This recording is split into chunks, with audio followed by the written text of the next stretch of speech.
Okay, तो ये है आपके लिए आज बड़ा एग्री कमोडिटीज पर फोकस के साथ 11:30 बजे वाला शो, और 10 बजे वाला शो आपके लिए मिड कैप शेयरों पर फोकस, इन्वेस्टमेंट के लिहाज से फोकस। वक्त है एसपीएल मिड कैप स्टॉक्स के दो खास मेहमानों को हमारे साथ जोड़ने का।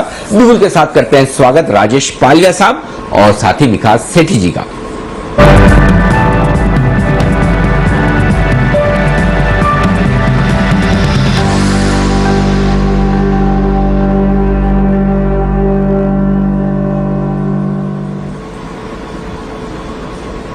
आप दोनों का स्वागत है। राजेश जी, गुड मॉर्निंग, कीजिए शुरुआत अपनी लॉन्ग टर्म पिक के साथ। Good morning Anil ji. अनिल जी देखिए, जो लॉन्ग टर्म में स्टॉक आज यहाँ पे हमें अट्रैक्टिव लग रहा है वो है एस्टेक लाइफ साइंस। अगर ये स्टॉक का सेटअप देखें तो पिछले 2 से 3 महीनों में जो स्टॉक ने एक बेस फॉर्मेशन किया है, करीब 1000 के आसपास स्टॉक ने मल्टीपल टाइम सपोर्ट लेके एक बेस फॉर्मेशन किया है। अगर इसका डेली चार्ट का सेटअप देखें तो स्टॉक ने कंसोलिडेशन का रेंज था, उसका ब्रेकआउट भी हमें देखने को मिला है विद वॉल्यूम एक्शन।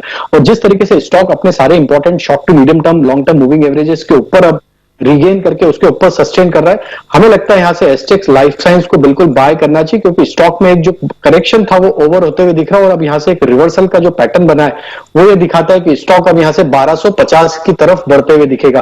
तो कोई भी माइनर करेक्टिव एक्शन डिप मिलती है इसको ऐड करें। स्टॉप लॉस मैंने जो सजेस्ट करे थे वो करीब थे 1065 के आसपास। थोड़ा सा स्टॉप लॉस को मैं ऊपर लाना चाहूंगा। स्टॉप लॉस को अब हम यहां से रिवाइज करके जो अब मैं सजेस्ट करना चाहूंगा वो 1080 के आसपास स्टॉप लॉस यहां पे सजेस्ट करूंगा। और कोई भी माइनर करेक्टिव एक्शन आती है इसको ऐड करें। और स्टॉक में जिस तरीके से बेस बना है हमें लगता है अब यहां से ये स्टॉक 1250 की तरफ बढ़ता हुआ दिखेगा। ओके, तो 1250 के टारगेट के लिए आप करें खरीदारी एस्टेक लाइफ में। 1150 के आसपास स्टॉक ट्रेड कर रहा है, नीचे आए 1125 1100 की रेंज में तो और ऐड कीजिए। यहां से लेकर 50 रुपए नीचे तक आपके लिए खरीदारी की रेंज है। 1080 का स्टॉप लॉस है, 1250 के टारगेट आपके लिए लॉन्ग टर्म के लिहाज से राजेश जी की तरफ से। गुड मॉर्निंग सेठी साहब, पहले तो ये आपका हिंदुस्तान जिंक कमाल करता हुआ दिख रहा है। शुक्रवार की आपकी क्लोजिंग शो वाली पिक, और आज हमने नतीजे आएंगे कमाई कराएंगे में भी उस स्टॉक को कवर किया। अच्छे रिजल्ट आने की संभावना, जैसा आप भी कल बता रहे थे, शुक्रवार को बता रहे थे। बताएं सर आपकी आज की लॉन्ग टर्म पिक। पहले तो अनिल जी धन्यवाद आपका, जो आपको एक तो याद रहता है कैसे कर लेते हैं आप। जो फ्राइडे को मैंने रिकमेंड करा था 295 के लेवल पे हिंदुस्तान जिंक, और आपको याद रहा। और आज 315 के टारगेट थे, 311 तो हो गए थे, बट मुझे तो उम्मीद है कि आज ये 315 वाले टारगेट्स आ जाने चाहिए।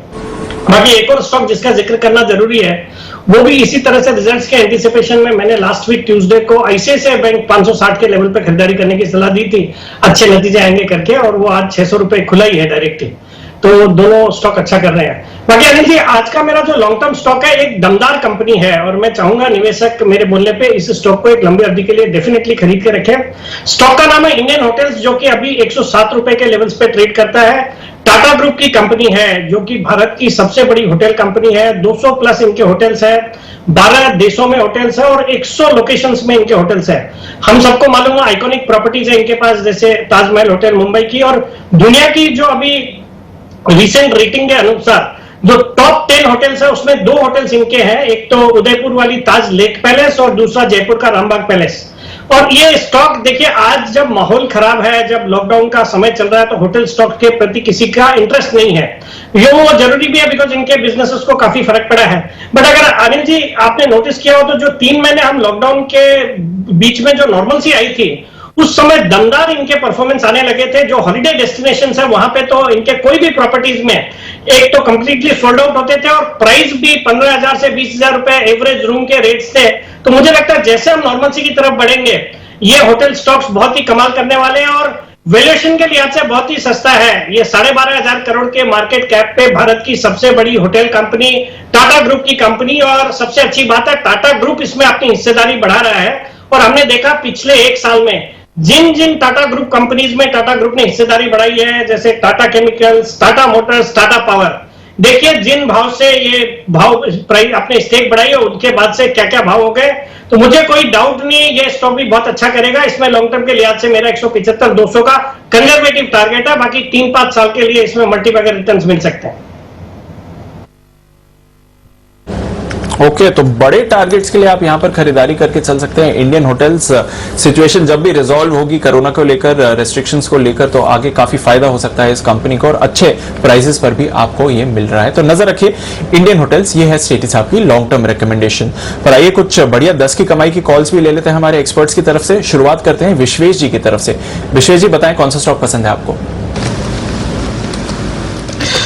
दीपांशु, देखिए मैंने 10वीं कमाई का जो स्टॉक चुना है वो मेरा स्टॉक ऑफ द वीक भी होगा और स्टॉक का नाम है इंडियन मार्ट। मेरे हिसाब से स्टॉक 7600 8400 के बीच में काफी लंबे समय से, ऑलमोस्ट आप कह सकते हो 1.5 महीने से कंसोलिडेट कर रहा था और आज के दिन में स्टॉक जो है वो 8400 के ऊपर मूव कर रहा है। मुझे लग रहा है जिस हिसाब से स्टॉक में मूवमेंट है 8000 के नीचे का स्टॉप लॉस रखे और जो टारगेट होगा वो यहाँ पे 9800 का होगा, जो करीबन फेब में ऑल टाइम हाई था। तो मुझे लगता है 9800 के टारगेट के लिए इंडियन मार्ट को खरीदना चाहिए। करंट लेवल पे थोड़ा नीचे मिले तो और ऐड करना चाहिए। स्टॉप लॉस रखना चाहिए 8000 के आसपास, टारगेट रहेंगे 9800 के।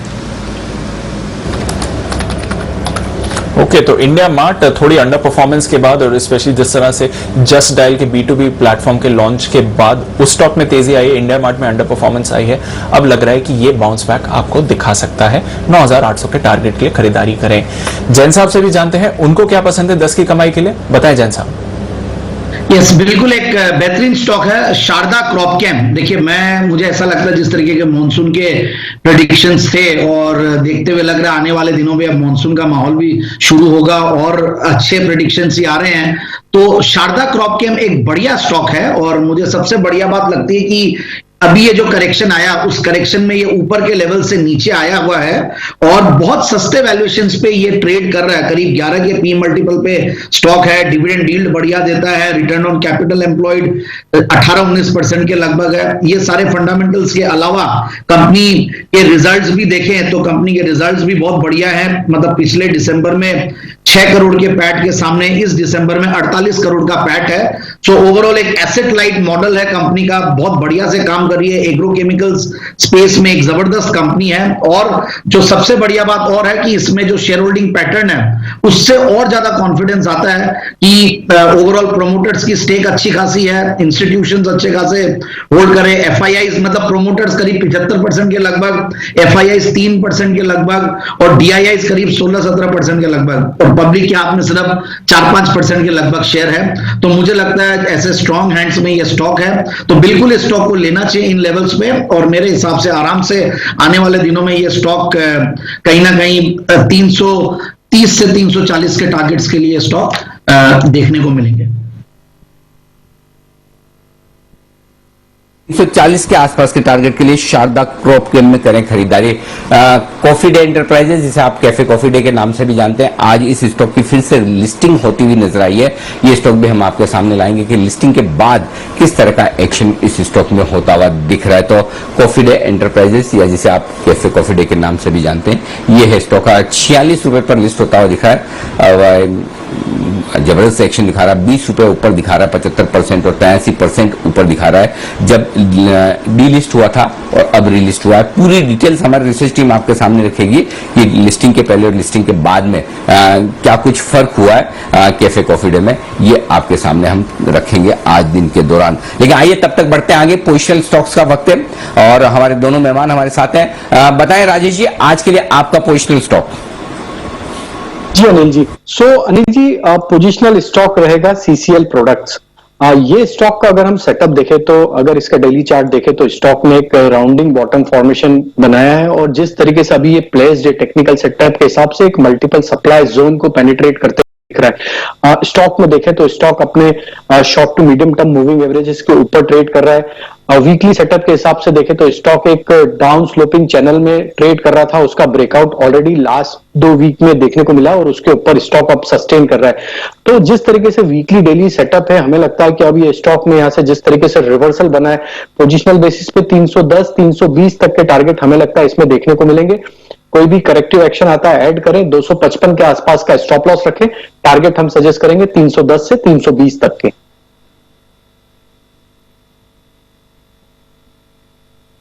तो ये है आपके लिए CCL product, cafe coffee day वाला सीसीएल प्रोडक्ट आज ही अपने पहले तो शुक्रवार को जय ने दिया ही था खरीदारी करने के लिए आज से, और आज भी अपने पिक ऑफ द डे के तौर पर दिया है। तो ये स्टॉक है पोजिशनल तौर पर पसंद राजेश जी को। पोजिशनल स्टॉक्स और हैं वो भी लेंगे, लेकिन उससे पहले कुछ ट्रेडिंग बिगुल है। पहले एक बार बंसल जी के लिए chart corner.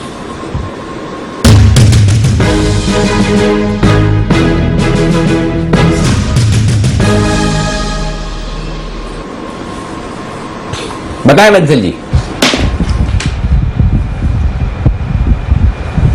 Anil ji, autos में बजाज ऑटो काफी अच्छा लग रहा है और इसके ऊपर शॉर्ट टर्म चार्ट पर एक ब्रेकआउट देखने को मिल रहा है। तो बजाज ऑटो पे खरीदारी की राय है। 3680 का एक स्टॉप लॉस लगाना है और 3770 से लेकर 3785 के टारगेट जोन के लिए बजाज ऑटो है चार्ट कॉर्नर पे।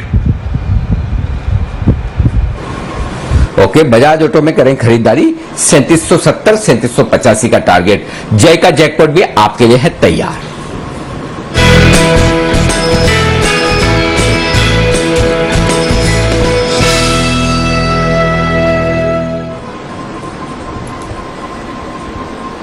बताएं जय।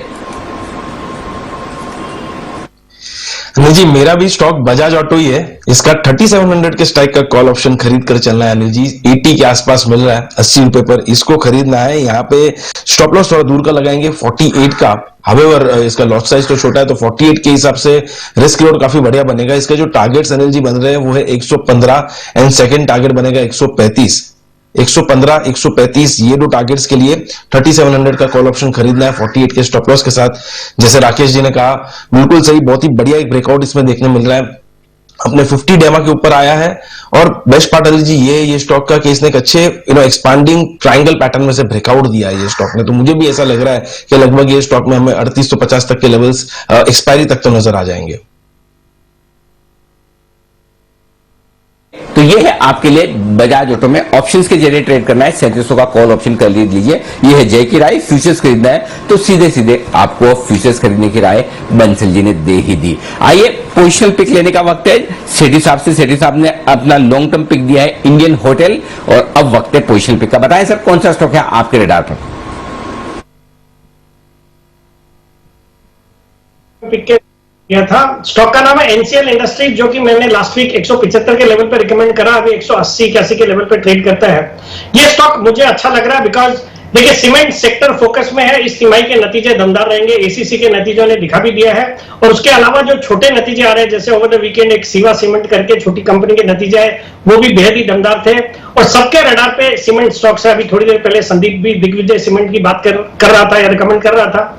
मुझे लगता है ये एनसीएल इंडस्ट्रीज एक अच्छी सीमेंट कंपनी है जिसकी कैपेसिटी है 2.7 मिलियन टन की।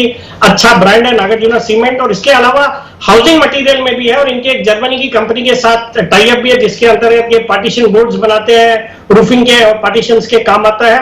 फिर इनके 2 हाइड्रो पावर प्लांट्स भी है जिनके लिए इन्होंने पीपीए जो करार किया हुआ है स्टेट गवर्नमेंट के साथ। अच्छे दिसंबर तिमाही के नतीजे थे, प्रॉफिट्स आए 41 करोड़ वर्सेस 5 करोड़, जो पिछले साल 5 करोड़ था उसके सामने 41 करोड़ का प्रॉफिट। फिर अच्छे सस्ते वैल्यूएशन पे 8-9 के वैल्यूएशन पे स्टॉक ट्रेड करता है। डिविडेंड दिया है 2.5 रुपए का। मुझे लगता है ये स्टॉक पोजिशनली अच्छा करना चाहिए। 195 के मेरे इसमें टारगेट है, 165 का स्टॉप लॉस।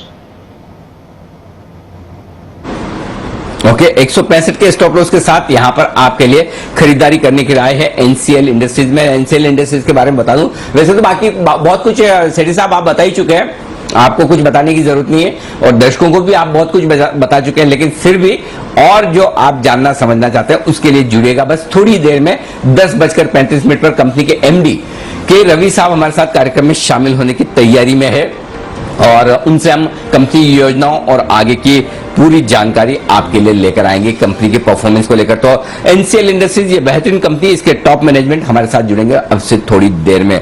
आगे बढ़े उससे पहले आइए जय से ले लेते हैं उनका 10 की कमाई का स्टॉक। जय, हम 10 की कमाई का स्टॉक आपका बताइए। अच्छा, मुझे ऐसा क्यों फील हो रहा है आज, ऐसा मतलब ऐसा मुझे वो फीलिंग आ रही है कि आपके घर पे कुछ मेहमान आने वाले हैं सर?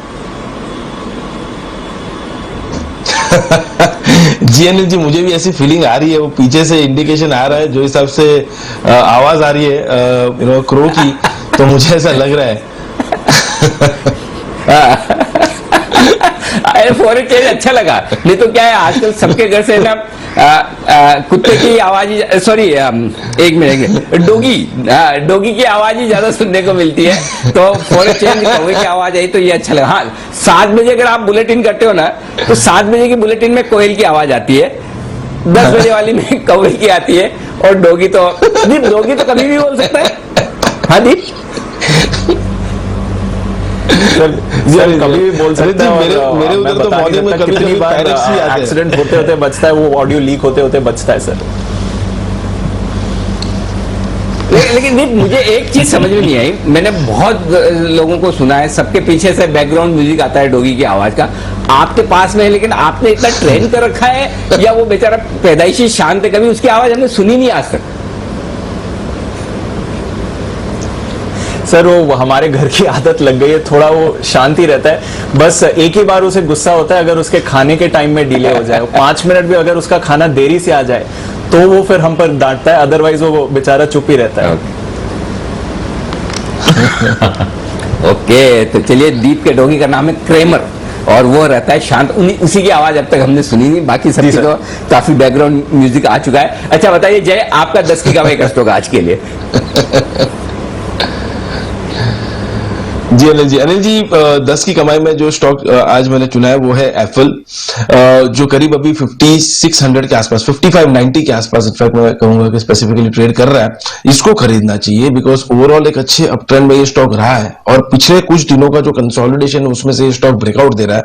रिस्क रिवॉर्ड पर्सपेक्टिव मुझे काफी अच्छा लग रहा है अनिल जी। ये ऑन द डाउन साइड इसमें एक अच्छा सपोर्ट है 5200 के आसपास, तो 5200 के स्टॉप लॉस के साथ एफएल को खरीदना है। अब जो पोजिशनली इसके टारगेट्स ऊपर में बन रहे हैं Anil ji, that comes to around 6170, 6170, ये टारगेट्स के लिए एफएल को खरीद के चल सकते हैं। मोमेंटम बढ़िया है और ये स्टॉक में ओवरऑल अप ट्रेंड ही देखने मिला है। खास कर ये स्टॉक में एक और चीज अनिल जी जो नोटिस करने वाली ये है कि अच्छा एक अप ट्रेंड आता है, कंसोलिडेट होता है ये स्टॉक, शॉर्ट टर्म एवरेजेस तक आता है और फिर से एक ब्रेकआउट देता है। सो फिर से वो शॉर्ट टर्म एवरेजेस तक आ चुका है, कंसोलिडेशन खत्म हो चुका है और अब ब्रेकआउट भी आ चुका है। सो आई थिंक एक फिर से अप ट्रेंड रिज्यूम होगा और 6170 तक के लेवल्स हमें देखने मिलेंगे। ओके तो 6170 के लेवल्स के लिए एफएल इंडिया, ये एक स्टॉक जो जय को पसंद है 10 की कमाई के लिए। सिमी जैसी भी जानते हैं उनकी पिक क्या है आज 10 की कमाई में, बताएं मैम। दीपांशु 10 की कमाई के लिए मुझे आईबी रियल एस्टेट को चूज करना है। ये स्टॉक, इसमें थोड़ा सा हिस्ट्री भी मैं बता दूं, ये आईबी रियल एस्टेट करीब 60 के आसपास मेरा दिवाली का पिक था, तो वहां से तो काफी जबरदस्त रैली इसमें दिखाया था। अर्ली मार्च तक इसमें रैली था, उसके बाद थोड़ा बहुत करेक्शन आया था और अभी इसमें दोबारा मैं बाई कॉल इसलिए दे रही हूँ क्योंकि इसका रिजल्ट तो अच्छा आया ही है, वो तो है। दूसरी बात, ये स्टॉक अभी एकदम इसका 200 डेमा सपोर्ट के ऊपर है, जो कि लास्ट वीक को इसने टेस्ट किया था, 76-75 के आसपास है। अभी ये स्टॉक रिकवरी मोड पे है, 81 के ऊपर इसको सस्टेन करना पड़ेगा। अगर करता है तो इसमें मिनिमम जो टारगेट मैं देख रही हूँ वो 91 से 95 का होता है, जो कि हो सकता है 5-7 ट्रेडिंग सेशन में ही आ जाएगा, हो सकता है आज भी आ सकता है। पर इसमें ओवरऑल मैं 110 तक का रैली वापस एक्सपेक्ट कर रही हूँ, जो कि नेक्स्ट 1 महीने में पॉसिबल है। अभी 81-82 के आसपास है, स्टॉक में खरीदारी करने का सलाह देना है। 100 से 110 का टारगेट के लिए इंडिया बेस्ड रियल एस्टेट को खरीदारी करने का सलाह देना है और 77 का एक क्लोजिंग बेसिस पर स्टॉप लॉस देना है स्टॉक के लिए। 10 की कमाई का India based real estate. Okay तो आईबी रियल एस्टेट ये है एक स्टॉक जहां पर आपको नजर रखनी चाहिए। सिमी जी को पसंद है और नतीजों के दम पर भी ये स्टॉक का एक्शन में आते हुए आपको आज दिख रहा है। 5% ऊपर आईबी रियल एस्टेट। आइए एक छोटा सा ब्रेक लेते हैं, ब्रेक के बाद कुछ शॉर्ट टर्म कॉल्स भी लेंगे हमारे एक्सपर्ट्स की तरफ से, एनसीएल इंडस्ट्रीज के मैनेजमेंट से भी बातचीत करनी है। बस 2 मिनट में लौटेंगे हम।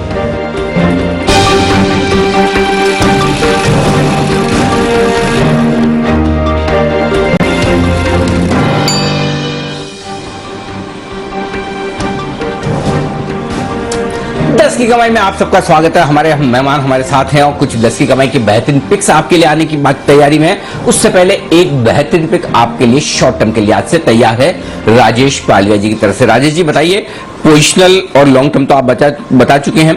लॉन्ग टर्म के लिए आज से आपका स्टॉक है asterisk life, positional CCL products, short term कौन सा है सर? तो Anil ji short term stock रहेगा स्टरलाइट टेक्नोलॉजी। ये स्टॉक में अगर हम देखें तो डेली वीकली चार्ट के हिसाब से series of higher top higher bottom formation stock में बनते हुए दिख रहे हैं, और जिस स्टॉक का जिस तरीके का नियर टर्म सेटअप है, हमें लगता है कि ये स्टॉक यहाँ से अब 265 की तरफ मूव करते हुए दिखना चाहिए। स्टॉक में जिस तरीके से डेली वीकली सेटअप पे स्टॉक में ऑलरेडी ब्रेकआउट के ऊपर ये स्टॉक कंटिन्यूस बेसिस पे सस्टेन कर रहा है, और वोलेटिलिटी में भी स्टॉक में देखे तो एक नैरो रेंज में ही ये स्टॉक ने बिहेव किया है और एक बाइंग इंटरेस्ट इसमें कंटिन्यूस बना हुआ है। हमें लगता है 265 के टारगेट इसमें शॉर्ट टर्म में आते हुए दिखेंगे। 220 के आसपास का स्टॉप लॉस इसमें हम सजेस्ट करेंगे। तो कोई भी छोटी मोटी इसमें वोलेटिलिटी के कारण अगर 225 228 के रेंज में भी आता है तो इसको ऐड करें। 220 का स्टॉप लॉस, 265 के टारगेट। ओके, 265 के स्टॉप लॉस के साथ माफ कीजिए 265 के टारगेट के लिए खरीदे। 220 के स्टॉप लॉस के साथ स्टेलाइट टेक्नोलॉजी बहुत ही बेहतरीन शेयर और बड़े लंबे समय बाद रिकमेंडेशन लिस्ट में आता हुआ दिखा है। कुछ बढ़िया और बेहतरीन ब्रेकआउट होने की तैयारी में, तो शॉर्ट टर्म में बड़े मूव दिखाने के लिए राजेश जी का पसंदीदा शेयर है तैयार। आइए एक और स्टॉक 10 की कमाई के तौर पर दे रहे हैं हमें बंसल जी, और उसके ठीक बाद सिद्धार्थ जी हमारे साथ जुड़ेंगे। सिद्धार्थ जी आपके लिए एक स्पेशल पिक लेकर आ रहे हैं लाइफ लाइन यूज करके फोन ए फ्रेंड। पहले बंसल जी से लेते हैं उनकी 10 की कमाई का शेयर। बंसल जी बताएं। अनिल जी मेरा 10 की कमाई का स्टॉक है हेडसन एग्रो है, और इसमें देखें तो दिसंबर से बाद से स्टॉक चला नहीं है। 880 के अराउंड यहाँ पे बोनस आया था, बोनस इफेक्टिव हुआ था 1:3। उसके बाद से स्टॉक करेक्टिव मोड में रहा है और अब करेक्शन खत्म होने के संकेत हैं। फंडामेंटली देखें तो जिस बिजनेस में है पिछले 5 डिकेड से बिजनेस के अंदर है, और अब ये लार्जेस्ट प्लेयर है प्राइवेट सेक्टर के अंदर in the business of dairy sector, मतलब मिल्क एंड मिल्क प्रोडक्ट्स में। तो बेहतरीन टेक्निकल स्ट्रक्चर है, एक लंबी करेक्शन अंत होने के संकेत हैं। तो करेक्शंस पे स्टॉक को खरीदे 940 से 970 के टारगेट के लिए, और ये टारगेट्स 3 से 4 महीने में देखने को मिल सकते हैं। 940 से 970 के टारगेट के लिए करें खरीदारी। हेडसन एग्रो ये है वो बेहतरीन कंपनी जहां पर आपको करनी चाहिए खरीदारी। ये है राय इस वक्त आपके लिए बंसल जी की तरफ से आती हुई। आइए सिद्धार्थ जी हमारे साथ तैयार हैं, बिगुल के साथ करते हैं उनका स्वागत।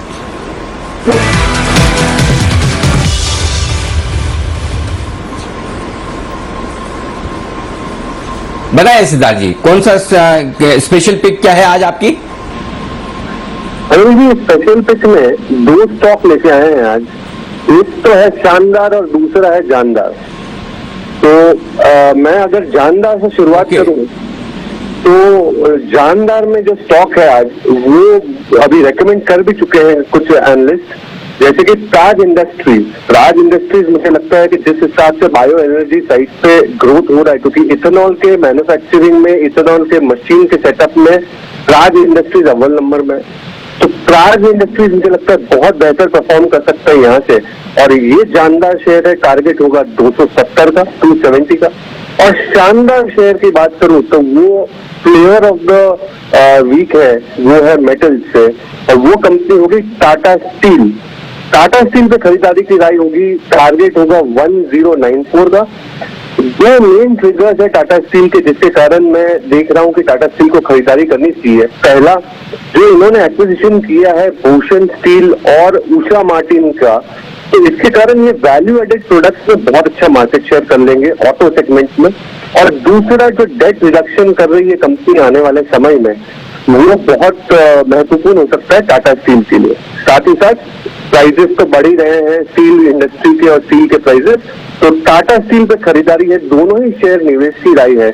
1094 का टारगेट टाटा स्टील पे और 270 का राज इंडस्ट्रीज पे। ओके, तो ये 2 बेहतरीन स्टॉक, एक कैश का एक फ्यूचर का आपके लिए खरीदारी करने की राय इस वक्त आती हुई दिख रही है सिद्धार्थ जी की तरफ से। आइए बढ़ते आगे, और अब वक्त है एसपीएल मिड कैप स्टॉक्स में आपके लिए शॉर्ट टर्म पिक लेने का।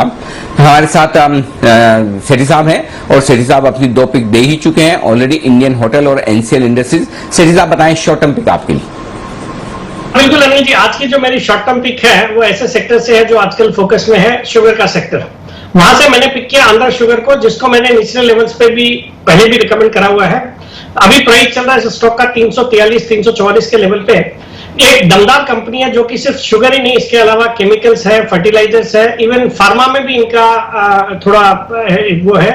Through aspirin. ये एस्पिरिन बनाती है तो फार्मा में भी एक्सपोजर है। और एक और लिस्टेड कंपनी है इनकी ग्रुप जोसिल लिमिटेड, उसमें 55% हिस्सेदारी है। और अनिल जी, हम देख रहे हैं जिस तरह से शुगर के प्राइसेस इंटरनेशनली बढ़ रहे हैं, डोमेस्टिक मार्केट्स में भी बढ़ रहे हैं, पूरा सेक्टर फोकस पे है। और अभी तक जो भी नतीजे अब आने शुरू हुए हैं, इस क्वार्टर के नतीजे बेहद दमदार होंगे शुगर सेक्टर के। और दूसरा जो थीम अभी सिद्धार्थ जी भी बात कर रहे थे एथेनॉल वाली, वो एथेनॉल वाली थीम भी शुगर स्टॉक्स के लिए बिल्कुल पॉजिटिव रहेगी। फंडामेंटल्स अच्छे हैं। वैल्यूएशन के लिहाज से देखें तो 4-5 के मल्टीपल पे ये स्टॉक ट्रेड करता है। ऑपरेटिंग प्रॉफिट मार्जिन 17-18% के हैं। पिछले साल डिविडेंड दिया 20 रुपए का, जो कि डिविडेंड यील्ड अराउंड 6% के आसपास होती है। एक दमदार कंपनी है, यहाँ पे खरीदारी करने की सलाह है। शॉर्ट टर्म में 355-360 के टारगेट, स्टॉप लॉस रखना है 335 रुपए।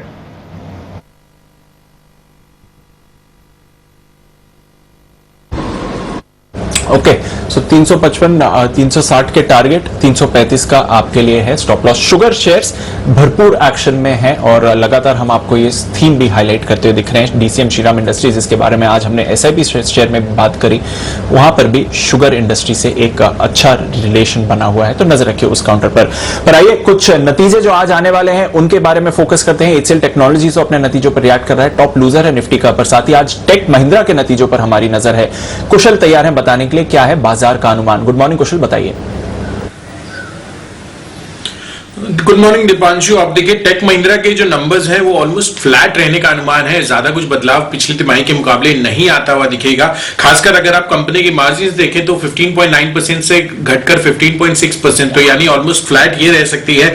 और कंपनी की जो डॉलर आय है वहां पर करीब 2.5% की बढ़त हम अनुमान करके चल रहे हैं। और 134 करोड़ जो है वो कंपनी अपनी डॉलर आय घोषित कर सकती है। साथ ही कंपनी का मुनाफा जो है 1305-1310 करोड़ के लेवल्स पर ऑलमोस्ट फ्लैट रहने का जो है हम एस्टिमेट करके चल रहे हैं। अब देखना ये काफी इंटरेस्टिंग होगा कि FY22 को लेकर कंपनी की जो गाइडेंस है, खासकर आय गाइडेंस, वो किस तरह की रहती है। और जो इनका टेलीकम्युनिकेशन वर्टिकल है और जो 5G के लिए इनकी इन्वेस्टमेंट्स हैं, उस पर कंपनी का इस वित्तीय वर्ष के लिए क्या आउटलुक है। बिल्कुल, तो गाइडेंस पर भी नजर रखिए, आउटलुक पर भी नजर रखिए और फोकस रहेगा टेक महिंद्रा की परफॉर्मेंस पर। थोड़ा दबाव में जरूर आप शेयर आते हुए देख रहे हैं। एक बार विश्वेश जी से चार्ट चेक भी ले लेते हैं टेक महिंद्रा का। विश्वेश जी बताएं, चार्ट्स पर कैसा लग रहा है? 940 के लेवल पर पिछले कुछ दिनों से आईटी में मुनाफा वसूली जरूर देखी हमने। देखिए दीपांशु, HCL टेक हमारा फ्राइडे का शॉर्ट था, जो शायद एक ही शॉर्ट था वर्क कर, बाकी के तो सब जगह स्टॉप लॉसेस हो गए हैं। लेकिन मुझे ऐसा लग रहा है IT as a whole is still having a some profit booking sign. Tech Mahindra का बहुत ही क्रिटिकल सपोर्ट है 915 के आसपास। मुझे लगता है वो अगर टूटता है तो फिर 200 नियमा का नेक्स्ट सपोर्ट है जो 870 के आसपास है। तो मुझे लगता है वन ऑफ द लेगार्ड है। मेटल और बैंकिंग की वजह से थोड़ा सा मार्केट रुका हुआ है, but otherwise it is very tricky. So honestly speaking मुझे ऐसा लगता है कि 920 के नीचे शायद और बड़ी गिरावट हो सकती है टेक महिंद्रा। तो फॉर अ वाइल वेट करना चाहिए आईटी में अगर लॉन्ग इनिशिएट करना हो तो।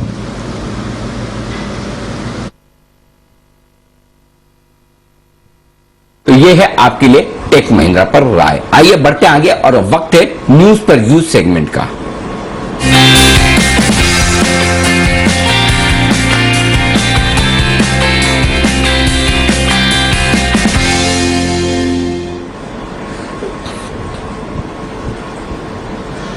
दक्षिण भारत की एक बेहतरीन सीमेंट कंपनी आज हमारे साथ कार्यक्रम में हो रही है शामिल, और नाम है NCL इंडस्ट्रीज लिमिटेड। अभी थोड़ी देर पहले ही आपने देखा NCL इंडस्ट्रीज पर खरीदारी की राय भी आई थी हमारे एक्सपर्ट्स की तरफ से।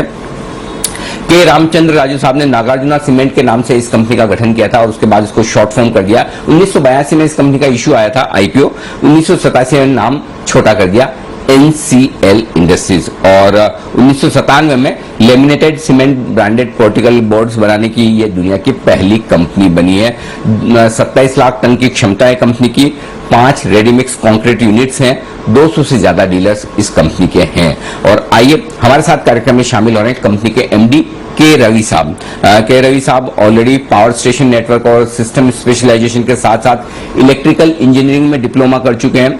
सीमेंट, केमिकल, हाइडल पावर, ये सारी इंडस्ट्रीज है, इनका 40 सालों से ज्यादा का बड़ा गहरा अनुभव रवि साहब रखते हैं। और साथ ही एनसीएल इंडस्ट्रीज के एनसीएल एनर्जी के जो हाइडल पावर प्रोजेक्ट है उनकी भी उन्होंने ही शुरुआत की थी और काफी सक्सेसफुली उसे बनाया। ढेर सारी कंपनी में आप डायरेक्टर भी हैं। रवि सर, बहुत बहुत स्वागत है आपका। धन्यवाद सर, आपने जी बिजनेस के लिए वक्त निकाला। सबसे पहले आपके बिजनेस अपडेट के साथ ही शुरुआत करना चाहता हूं, जो हाल ही में आए थे। जबरदस्त प्रदर्शन दिख रहा है चौथी तिमाही में कंपनी का। साल दर साल प्रोडक्शन और डिस्पैच दोनों 33 से 38% बढ़ रहे हैं। ये बताएं कि इतने दमदार जो ये ग्रोथ के नंबर्स आ रहे हैं, इसके पीछे वजह क्या है और क्या ये आगे भी रहेंगे या फिर लोअर बेस है, इसी वजह से नंबर्स ज्यादा अच्छे दिख रहे हैं sir? Thank you. First of all, thank you for inviting us for this show. See, इसलिए ऐसा है कि लास्ट ईयर हमने बहुत डर गए थे कोविड की वजह से। वो डरे क्या होगा, इतने सारे यूनिट्स बंद हो गए थे। Because the new year we start, new financial year we started with the lockdown, आप जानते हैं। So I mean we had to perform, over perform probably, and luckily the demand for cement was बहुत अच्छा था, and immediately after lifting the lockdown demand अच्छा था and we could perform very well. Or other than that, see the not only cement, we performed very well in our boards division also, and ready mix concrete का भी demand जो है बहुत अच्छा है इधर, पर्टिकुलर साउथ आंध्र प्रदेश और तेलंगाना में। That's where we operate. अभी जो है पहले 5 यूनिट थे, अभी ऑलमोस्ट 10 यूनिट्स हो गए रेडी मिक्स कंक्रीट का। 2 अभी अंडर कंस्ट्रक्शन में है, बाकी सब ऑपरेशन में है। So company as a whole is doing well. The segment, the building materials have, and building materials as a whole is doing very well. Particularly state governments जो irrigation projects है, state government housings बहुत बात कर रहे हैं, और builders real estate अच्छा है. These are the main reasons and nothing special. Thank you, sir. Perfect. अच्छा सर, हम देख रहे थे आपने डिमांड की बात की, डिमांड बड़ी स्ट्रांग है, लेकिन डिमांड के साथ साथ आपके प्राइसेस भी सीमेंट के बढ़े हैं। तो ये बताइए कि प्राइसेस को लेकर क्या ट्रेंड है आगे, और क्या आपकी कंपनी ने भी कुछ प्राइसेस बढ़ाए हैं या बढ़ाने वाले हैं? स्पेशली साउथ में हमने देखा काफी स्ट्रांग प्राइस हाइक थोड़े समय पहले आए हैं, अभी क्या सिचुएशन है सर? अभी तो मार्जिन्स डिसेंट है। I mean the price increase we had taken some time back, 2-3 week पहले। थोड़ा ये कोविड का वजह से लास्ट वीक में थोड़ा डाइल्यूट हुआ है, प्राइस ऐसे 5-10 रुपीज कम हुआ है, फिर भी जो है मार्जिन अच्छा है।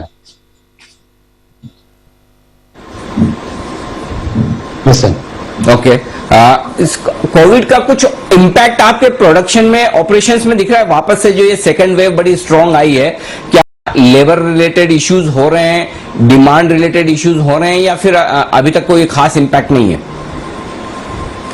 हैदराबाद और तेलंगाना आंध्र प्रदेश में जो ऑपरेशंस के हिसाब से देखे तो कुछ हुआ नहीं है, कुछ no damage as far as labour are concern.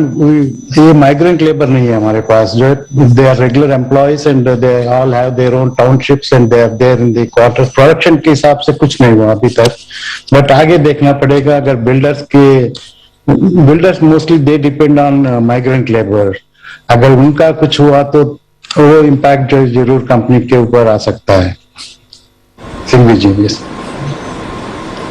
Okay. अच्छा सर, क्योंकि आप कह रहे हैं कि डिमांड बड़ी स्ट्रांग है, प्राइसिंग पावर भी है, तो क्या आप कुछ और कैपेसिटी एक्सपांशन करने के बारे में सोच रहे हैं? कुछ कैपेक्स प्लान है, कुछ बड़ा इन्वेस्टमेंट करने की सोच रहे हैं आप कंपनी में नई कैपेसिटी के लिए? यस, ऐसा रिसेंटली वेस्ट हीट पावर का 100 करोड़ जो हमने इन्वेस्ट किया है, वो ऑलमोस्ट 8 मेगावाट्स का पावर अभी मिल रहा है। इस फाइनेंशियल ईयर में शुरू हुआ है nearly that 8 megawatts almost literally free. अपना ओन हीट जो है पहले हम एनवायरमेंट में छोड़ते थे, अभी उसको कन्वर्ट कर रहे हैं, कन्वर्ट पावर बना रहे हैं, वो 8 मेगावाट पावर आ रहा है। और जो हमने सोलर पावर में भी बहुत इन्वेस्टमेंट हुआ है, वो 8 मेगावाट सोलर पावर भी अभी मिल रहा है। और इससे आगे जो थोड़ा मॉडर्नाइजेशन भी लिए हैं 60 करोड़ स्पेंड करके, वो पुराना जो when we started 40 years back जो छोटा छोटा सा बॉल मिल्स ये वो इस्तेमाल करते थे, उसको निकाल के जो वर्टिकल रोलर मिल लगाए, उसकी वजह से जो एक नंबर ऑफ ऑपरेटर्स कम हो जाएंगे और पावर कंजम्पशन, पावर सेविंग भी आएगा। ये प्रोजेक्ट चालू है, ये मेरा ख्याल से अभी 4 मंथ्स के अंदर जो है ये रेडी हो जाएगा। और दूसरा जो है विशाखापट्टनम के पास जो एक ग्राइंडिंग यूनिट 150 करोड़ लगा के ग्राइंडिंग यूनिट लगा रहे, मेनली स्लैग सीमेंट बनाने के लिए। ये ग्राइंडिंग यूनिट जो है तो ऑलरेडी लैंड ले चुके हैं हमने, कोर इक्विपमेंट भी ऑर्डर कर दिए हैं, खाली एनवायरमेंटल क्लियरेंस के लिए वेट कर रहे हैं। तो मेरे ख्याल से एनवायरमेंट क्लियरेंस एक 3 मंथ्स के अंदर आ जाएगा, then will be able to start the construction work. ये नेक्स्ट फाइनेंशियल ईयर में ये प्रोडक्शन आएगा सिंघवी जी। ओके, तो ये है आपके लिए कैपेक्स प्लान भी। बहुत बहुत शुक्रिया रवि सर आपका हमारे लिए वक्त निकालने के लिए, कंपनी की आगे के प्लान्स पर और सीमेंट इंडस्ट्री के आउटलुक पर हमारे दर्शकों को राय देने के लिए। के रवि साहब एमडी एनसीएल इंडस्ट्रीज के बताते हुए इनके बारे में। बाजार एकदम मजबूत है, 14,500 के ऊपर निफ्टी टिके रहने में कामयाब, बैंक निफ्टी भी 32,500 के बेहद करीब है। आइए वक्त है राजेश जी का एक बेहतरीन स्टॉक लेने का। राजेश जी के लिए बिगुल बीटीएसटी का।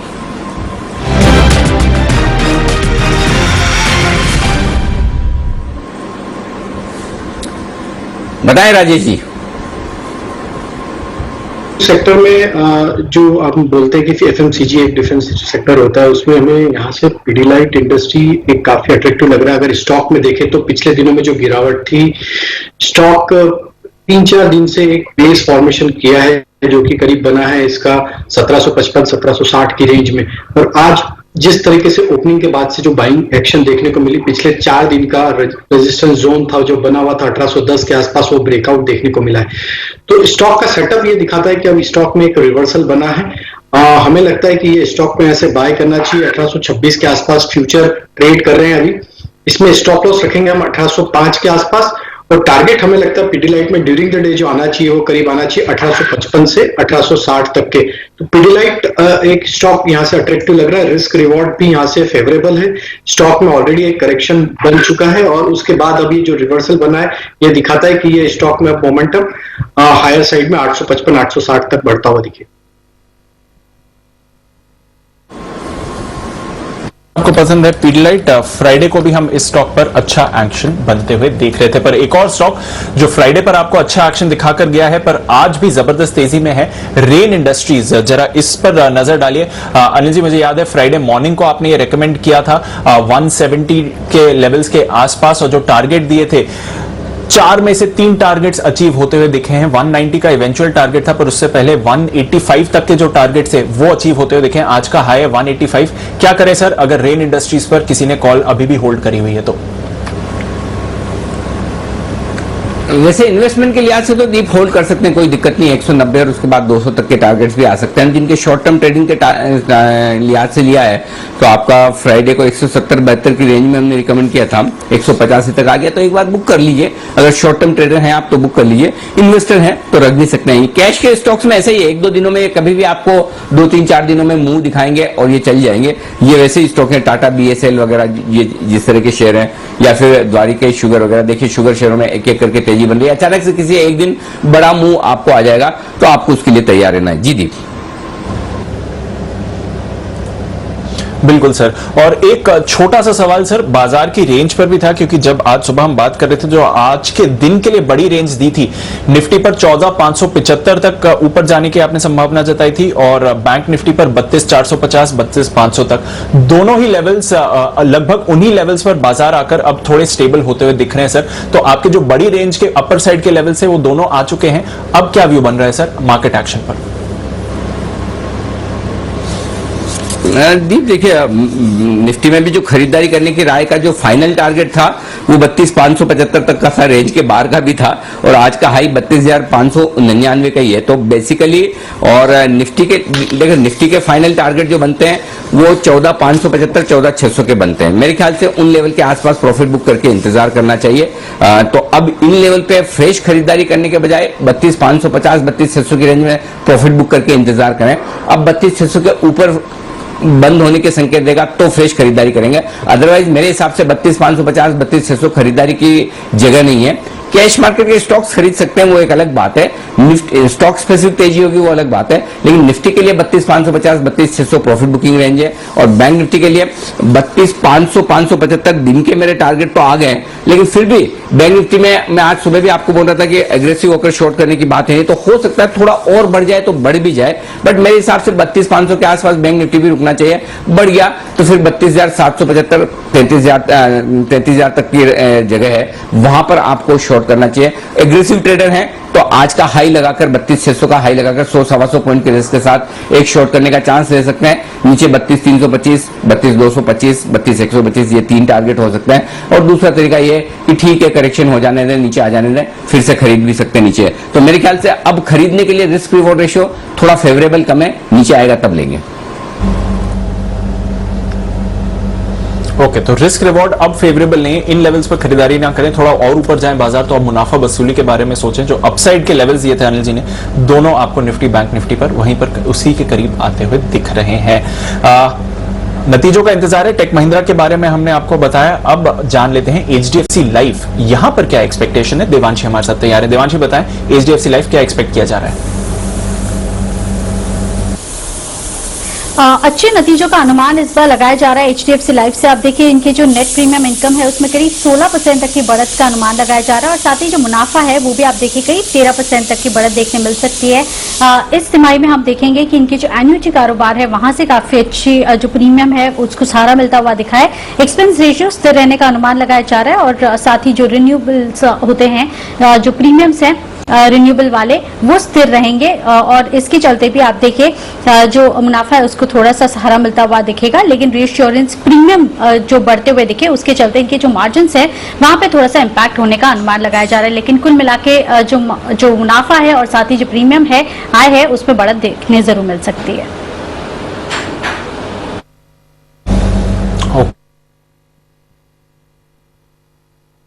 जी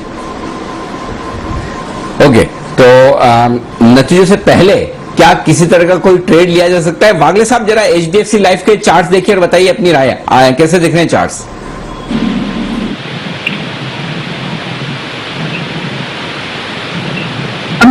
चार्ट्स में तो हल्की सी स्ट्रेंथ ही है, मुझे लगता है ये स्टॉक 705 708 तक जाना चाहिए, बट ऐसा मोमेंटम वाला मामला है नहीं, तो मैं थोड़ा सा वेट करूँ।